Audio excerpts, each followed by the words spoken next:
Bienvenidos a este subprograma Charlas Magistrales de la Barra Mexicana Colegio de Abogados.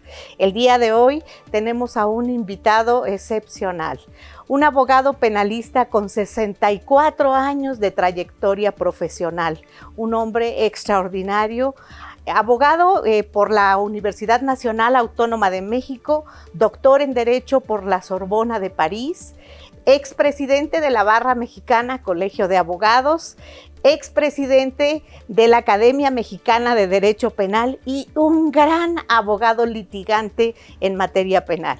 Nada más y nada menos el doctor Jesús Zamora Pierce.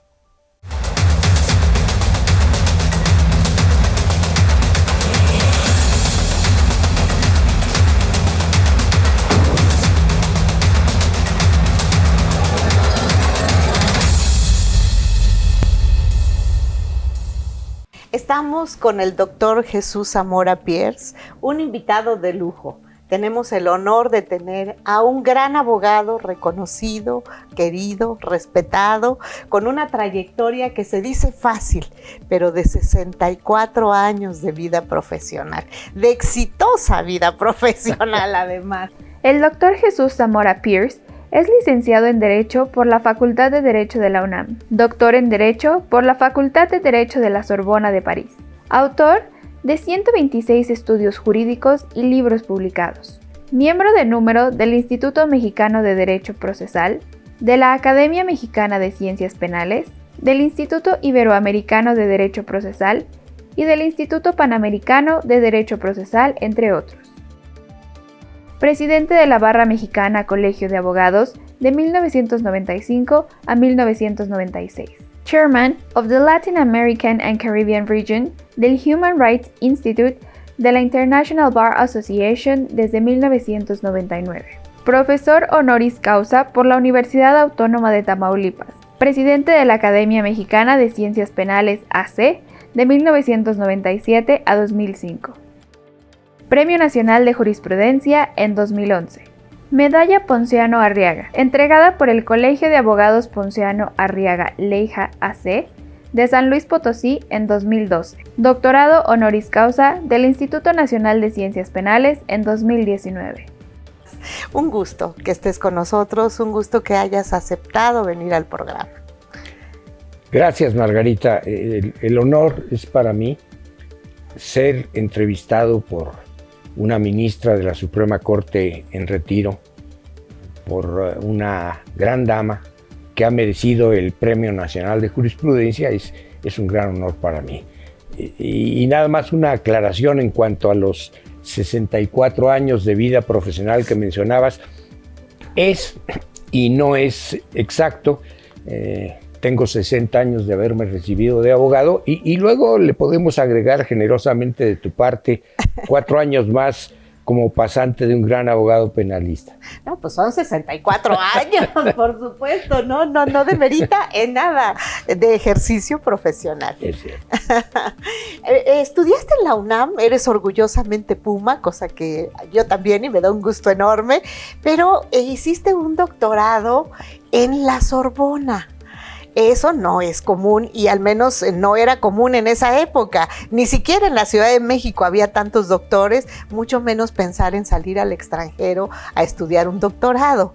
Platícanos, ¿cómo llegas a la Sorbona? ¿Qué te deja la Sorbona? ¿Qué no te deja la Sorbona? Platícanos. La experiencia de haber estudiado el doctorado en Derecho en París, en la Sorbona, gracias a una beca que me otorgó el gobierno francés, ciertamente es una de las experiencias más interesantes, más bellas, más aleccionadoras de mi vida profesional. Imagínate, Margarita, en la Sorbona, los pasillos de la Facultad de Derecho, la única decoración que tenían eran grandes cartelones que tenían año con año los programas de estudio y los nombres de los maestros que impartían cátedra en ese año. Entonces te paseabas por los pasillos y veías Planiol, Bonnecas, Kuiper, Garot, bueno. Los padres del derecho. Los hombres que durante todos mis estudios de abogado había yo estudiado en México, ¿no? ¿Y qué me dejó la Sorbona? ¿Qué aprendí ahí? Bueno, se dice que los franceses son cartesianos, es decir, que expresan sus ideas escritas o verbales con mucha lógica. Y es cierto, los intelectuales, los grandes juristas franceses son más que ninguna otra cosa maestros del bien pensar y del bien decir. Entonces, en la medida en que haya yo podido aprender eso, me ha ayudado mucho en mi profesión. No, además con un perfecto francés, con un magnífico inglés, no, bueno, una gente no solamente con una gran cultura jurídica, sino una gran cultura general. Bueno, al vivir ahí desde 1961 a 1963, además de estudiar, trabajaba yo en el jurídico de un banco en París y pues sí, forzosamente, a pesar de que tenga uno la cabeza dura, algo se queda. No, seguramente muy, muy bien, porque pues para poder desenvolverse ya en un trabajo, pues sí, no es un inglés coloquial, digo, no es un francés coloquial. Pero bueno, después de que estás en París y que estudias, que trabajas un tiempo allá, te regresas a México y te dedicas a la práctica profesional principal o primordialmente al derecho penal. Así es, Margarita. Tan pronto como regresé de París, se inició mi etapa de práctica profesional. Puse un despacho, empecé a llevar asuntos. A lo largo de 60 años de estar en eso, sí, son un gran número de asuntos, pero si tú me lo permites, yo quisiera mencionarte dos, y por un cierto propósito y por ciertas semejanzas que hay entre ellos. Mira, bueno, que debes haber tenido muchísimos, pero dos que de alguna manera marcaron alguna situación especial. Dos que me dan pie después para decirte por qué tengo yo una enorme confianza y respeto por el Poder Judicial. El primero, y además uno de ellos fue quizá el primer asunto importante que me fue confiado, la defensa del conductor del tren de metro que se estrelló en la estación Chabacano contra otro tren de metro en 1975. Un alcance que hubo, alcance sí, de es trenes. cierto. Yo ya vivía en México entonces. Y fíjate, ese asunto presentaba una incógnita enorme. ¿Cómo fue posible que hubiera un alcance de trenes? En virtud de que el sistema de los trenes de metro no permite un alcance de trenes. A ver si te lo puedo explicar brevemente. Los trenes corren con energía eléctrica, pero la energía eléctrica no corre de una terminal de metro a otra, sino que va por circuitos de vía, que los llaman, como de 300 metros cada uno. Ahí corre la energía eléctrica y no pasa al siguiente circuito de vía. Y de acuerdo con el sistema del metro, a medida que un tren de metro va avanzando por la vía, va dejando detrás de él dos circuitos de vía sin energía eléctrica. Esto quiere decir que un tren que va atrás de otro no podría llegar. Jamás puede alcanzarlo porque simplemente no hay energía eléctrica. Pero en este caso sí lo alcanzó. Entonces la pregunta era, ¿qué pasó? ¿por qué? Bueno, los peritos que contraté para la defensa lograron demostrar lo obvio, que había habido una falla en el sistema, que no había quitado la energía en los dos circuitos de vía anteriores y que permitió el alcance de trenes. Además, este alcance ocurrió precisamente en la estación Chabacano, que era la estación posterior a la estación Viaducto.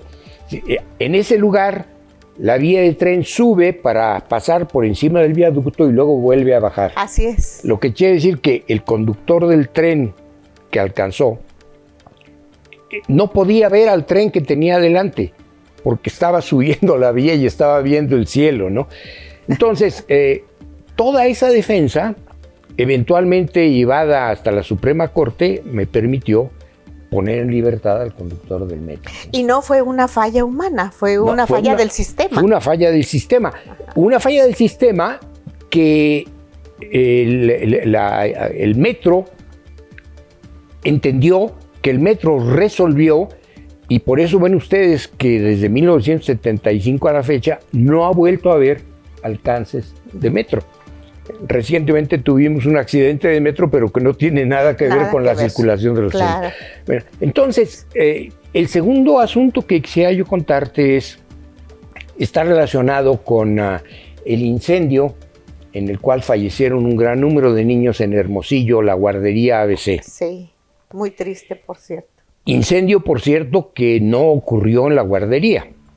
Ocurrió en una bodega colindante, bodega de propiedad del gobierno del estado de Sonora, que casualmente tenía ahí almacenada toda la documentación de su hacienda y que, por desgracia, se quemó.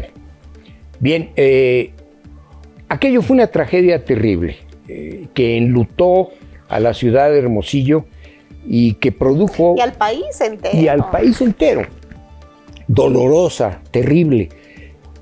Y claro, un gran deseo social de castigo a quien fuera responsable. Se acusaron y finalmente se le siguió proceso penal a 20 y tantas personas. Entre ellas, en ese afán de encontrar responsables, se metió a la cárcel a una mujer cuyo único pecado es que era una de las socias de la empresa que era propietaria de la guardería. Entonces se me confió la defensa y mi argumento obviamente fue que el socio de una persona moral no tiene responsabilidad, no tiene otra responsabilidad que la de pagar su aportación a la sociedad y no tiene... ¿Una facultad de decisión? Una facultad de decisión. Esa defensa eventualmente resultó en una sentencia absolutoria ejecutoria. Mi defensa es la única persona que, habiendo sido involucrada en estos hechos, obtuvo una sentencia absolutoria ejecutoria. Pero, ¿por qué te narro estos casos? Porque en ambos, sobre todo en el caso de Hermosillo, hubo una enorme presión social para que fuera condenada mi defensa. Y a pesar de ello, los tribunales dictaron sentencia absolutoria. Te podría yo hablar de casos en donde hubo presiones políticas o presiones económicas y no obstante, mi experiencia es siempre que el Poder Judicial resolvió conforme a derecho. Eso me encanta escucharlo, porque pues es realmente lo que da confianza a los mexicanos en un poder judicial en el que saben que se va a dirimir el derecho como debe de ser y que si tienen la razón se las van a otorgar y que si no la tienen igual no. Pero lo importante es un poder judicial confiable, eficiente, eficaz, pero sobre todo en el que los mexicanos puedan estar seguros de que van a obtener justicia. Mi experiencia es que el mexicano debería de tener en el Poder Judicial una mayor confianza de la que me temo que tiene. De los tres poderes de la Unión, el Poder Judicial es el más independiente, el más preparado, es el poder en donde hay una escalera de niveles de apelación y de amparo que están ahí para reparar cualquier posible error. Y lo estoy diciendo esto, Margarita, como un abogado hoy jubilado. No tengo hoy ningún asunto pendiente en ningún tribunal. No tengo ningún interés personal en quedar bien con el Poder Judicial. Lo que estoy diciendo es un deber que siento tener de rendir testimonio de lo que viví. Sobre todo un testimonio en lo personal considero muy, muy importante, doctor. ¿Sabes por qué? Porque eres un hombre prominente, un hombre con gran prestigio y que un abogado, un premio nacional de jurisprudencia, diga esto del Poder Judicial, realmente es valioso. Y en lo personal, tú sabes, pues el Poder Judicial por 44 años fue mi casa, entonces me llena de orgullo que una persona como tú se exprese de esta manera. Es la verdad. No lo diría si no estuviera convencido. No sabes qué felicidad me produce. Qué felicidad. El Poder Judicial, bueno, pues es uno de los tres poderes de nuestro país que significa libertad, que significa, pues sobre todo, justicia, que es lo que todos queremos siempre. Pero aparte de ser un exitoso abogado profesional, bueno, que además destacó siempre en la academia, destacaste en todos lados, pero ingresaste a la barra hace 50 años también, a la Barra Mexicana Colegio de Abogados, siendo muy, muy joven. Y en algún momento también presidiste la barra. ¿Qué significa para Jesús Zamora Pierce la Barra Mexicana Colegio de Abogados? ¿Qué significó para ti presidirla y qué te ha dado y te ha dejado la barra? Ay, me haces una pregunta que me llega muy directamente al corazón. Sí, yo ingresé a la barra como simple barrista en el año de 1971 y en efecto, en este año de 2021 se cumplen pues 50 años de mi membresía en la barra, en donde a lo largo de los años fui coordinador de la Comisión de Derecho Penal, fui miembro del Consejo de la Barra y finalmente tuve el honor de ser presidente de la barra. Para mí ese nombramiento fue muy importante porque me llevaba al nivel más alto de mi profesión, de lo que yo hice toda la vida. A lo largo de mi ejercicio profesional quizá se me ofreció la oportunidad de ocupar puestos públicos, oportunidad que no acepté, porque siempre me vi a mí mismo como un abogado. Como un abogado postulante. Sí. Como un abogado postulante, no. ¿Sabe? El abogado postulante, el abogado de despacho, tiene una gran, casi total libertad. No tiene jefes, ni horarios, ni nada. Eso es cierto. Y bien, hay quien está inmensamente capacitado para el servicio público, como lo eres tú, Margarita. Yo pensé que lo que yo sabía hacer era seguir siendo abogado postulante. Entonces, llegar a la presidencia de la barra para mí fue indudablemente un gran honor. Lo sentí como lo que es, como una oportunidad de servir a los abogados, a la justicia, al Estado de Derecho en México. Y si acaso logré hacer algo valioso durante mi presidencia fue que la barra, que desde su nacimiento en 1922 había sido por sus estatutos una asociación de abogados del Distrito Federal, del entonces Distrito Federal, yo logré que se cambiaran los estatutos, que la barra fuera a partir de 1995, en que fui presidente, una asociación nacional y creé los capítulos de la barra, primero en el estado de Jalisco, y otros presidentes han llevado los capítulos a ya más de 20 estados. Entonces la barra es hoy auténtica y verdaderamente una asociación nacional. Eso es. Pero qué bonito, ¿no? Qué bonito que finalmente en el momento en que tú diriges los destinos de la barra, pues haces que se expanda. O sea, esa es una gran aportación en la que deja de ser una asociación local, sí, de la ciudad más grande del país, sí, pero no es lo mismo que en un momento dado se empiece a extender a todos los estados de la República. Yo creo que eso es maravilloso. Creo que las instituciones tienen un prestigio y tienen una vida propia porque se la dan las personas que las integran y sobre todo quienes las dirigen y ejercen liderazgo como tú. Y yo creo que esa es la gran aportación que en un momento dado le puedes dar a la barra. Creo, Margarita, que esa transformación de la barra va en armonía con la transformación del país. En el Poder Judicial ha sucedido lo mismo. Hubo una época en que toda la justicia finalmente llegaba a la Suprema Corte, hasta el asunto más pequeño. Éramos menos población.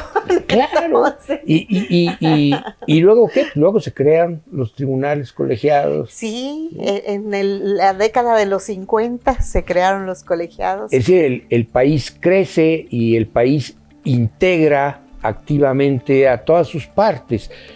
Ya no es posible que todo ocurra en Ciudad de México, ¿no? Claro, sí, se va pues repartiendo la competencia hacia todos los estados, como debe de ser, además integrándolos, ¿no? A este gran sistema de justicia que tiene el Poder Judicial de la Federación. Sí. Y en 2011 fuiste Premio Nacional de Jurisprudencia. Sí, ¿nos podrías decir qué significó para ti ser Premio Nacional de Jurisprudencia? Ay, todo lo que yo te pueda decir, tú lo sabes ya, en virtud de que tú también obtuviste ese premio en donde los abogados, a ti que eras ministra de la Corte, te rindieron homenajes. Es un honor que finalmente uno encuentra siempre como un reto de crecer y de seguir produciendo y de seguir dando para poder auténticamente ser merecedor del premio. Nuestro público debe de saber, yo creo que el Premio Nacional de Jurisprudencia que otorga anualmente la Barra es el premio de los abogados en México.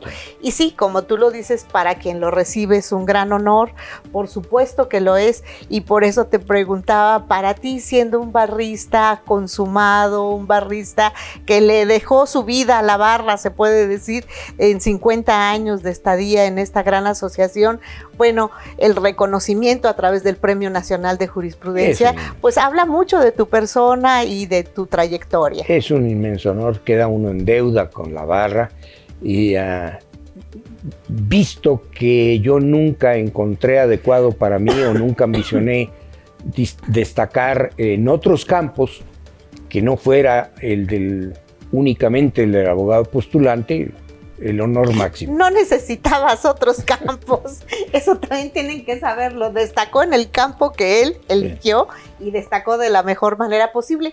También algo que es muy importante que nuestro público sepa y que me encantaría que nos platicaras tus impresiones de tu llegada, de tu estadía y de donde también fuiste presidente, fue precisamente de la Academia Mexicana de Derecho Penal, a donde deben saber, no todo mundo llega con facilidad, son miembros de número y además pues tienen que ser los abogados penalistas más prestigiados del país y que bueno, aportan a la academia y a la ciencia jurídica en materia penal. Platícanos tu llegada a la academia. La Academia Mexicana de Ciencias Penales acaba de cumplir 80 años, en tanto que la barra próximamente va a cumplir 100 años.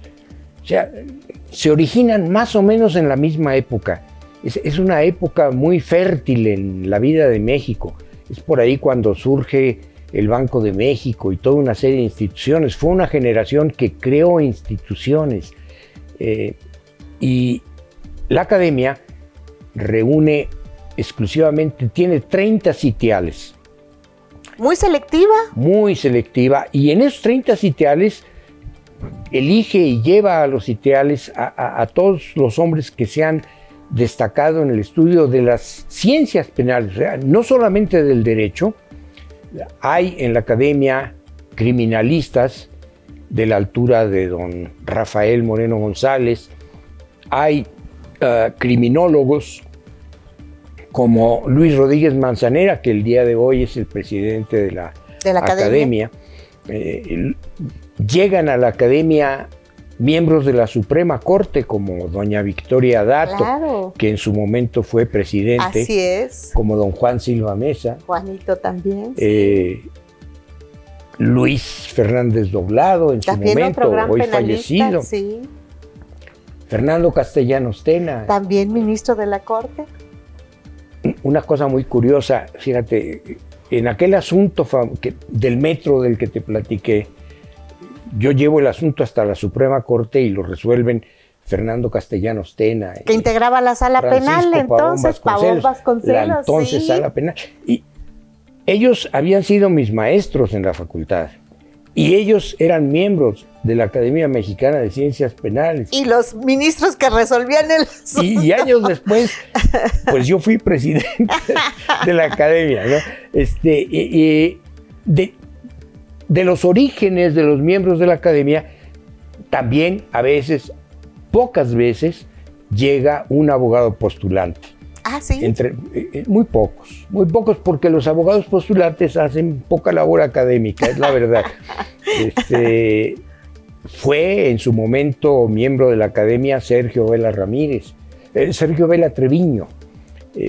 Don Sergio García Ramírez también, ¿verdad? Don Sergio, quien venía, bueno, don Sergio viene de todas partes, viene de la Procuraduría General de la República, viene de la presidencia de la Corte Interamericana de Derechos Humanos. Un genio, sí. Un gran talento. Así es. Que en su momento también presidió la academia, ¿no? Sí. Una pregunta que también creo es muy importante, sobre todo para un abogado litigante de tu talla y de tu trayectoria.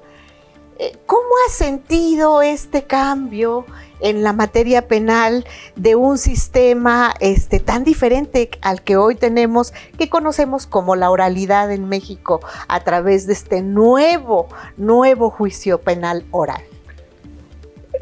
Margarita, lamentándolo mucho, yo he sido un crítico y soy un crítico de ese sistema. No creo que sea un avance para el derecho penal mexicano. Sintetizando la crítica, yo te diría que el sistema que teníamos era un sistema en donde dos partes, la una acusaba, la otra defendía, Ministerio Público y Defensor, y la meta era tratar de obtener una igualdad para esas partes, que litigaran con igualdad de armas. El nuevo sistema, mal copiado de los Estados Unidos, es un sistema que ha creado un Ministerio Público hipertrofiado, gigante, enorme, muy fuerte. El Ministerio Público acusa y puede cambiar la acusación. El Ministerio Público decide si se abre o no se abre el juicio oral. Y dentro del juicio oral, el Ministerio Público decide de qué acusa y finalmente el Ministerio Público fija la pena. Y el nuevo Código Nacional de Procedimientos Penales le prohíbe al juez que ponga otra pena que aquella que ha decidido el Ministerio Público. O sea, la individualización de la pena, que constitucionalmente pertenece al juez, hoy la ejerce el Ministerio Público. Ante ese Ministerio Público Goliat, el defensor es un pobre David y quizá no tiene ni siquiera la onda con la cual defenderse. Hay un desequilibrio entre las partes que no puede llevar, creo yo, a un buen sistema de justicia. Fíjate, una persona tan reconocida como tú y sobre todo que ha litigado tantos años en este sistema, pues yo creo que esta crítica es valiosísima y muy de tomarse en consideración. ¿Por qué razón? Pues porque es una gente que ha transitado por el derecho penal durante toda su vida. Entonces, sí, yo creo que es una inquietud que queda en el tintero sobre la mesa, muy, muy importante, sobre todo para quienes tienen la decisión en esta materia. Si algún abogado te preguntara, ¿por qué me aconsejaría estudiar Derecho o por qué me aconsejaría dedicarme a la materia penal? ¿Qué le dirías? La profesión de abogado es muy hermosa,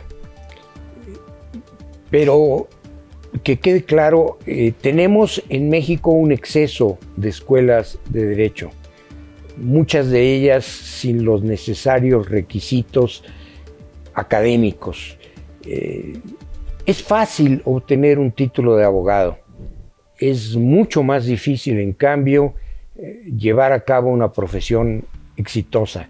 Tenemos demasiados abogados.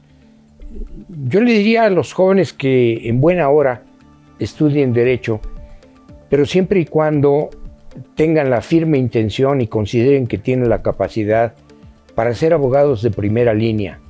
De otra manera, harían mejor en buscar su medio de vida en otro terreno. Por el momento hay demasiados abogados en México. No, maravilloso, maravilloso, sobre todo una opinión muy calificada, gracias, muy reconocida. Un verdadero placer de veras tenerte con nosotros en este programa y escuchar con esa naturalidad, con esa sencillez, con ese gusto, un recorrido rapidísimo porque el tiempo no nos permite mucho, pero de una carrera tan bonita, tan exitosa, donde tú dices, ¿por qué quisiste ser abogado? Pues porque eres un abogado prominente, exitoso, que ha pues prácticamente puesto fin a su trayectoria porque te retiraste. Así es. Pero puedes decir, me retiré airosamente, con un prestigio que no cualquiera puede decir y con la tranquilidad de haber hecho una carrera exitosa, amable, bonita, en la que disfrutaste del derecho y pudiste hacer que la gente que se acercó a ti a pedirte que llevara su litigio, igualmente la pudiera disfrutar en el sentido de haber sido bien defendidos. Mi agradecimiento, Margarita. Al contrario, muchas gracias. El agradecimiento es mío. Muchísimas gracias por estar con nosotros y gracias a ustedes por estar una vez más en su programa, Charlas Magistrales, y sobre todo el día de hoy en estar en esta plática de 64 años de exitosa vida profesional del doctor Jesús Zamora Pierce.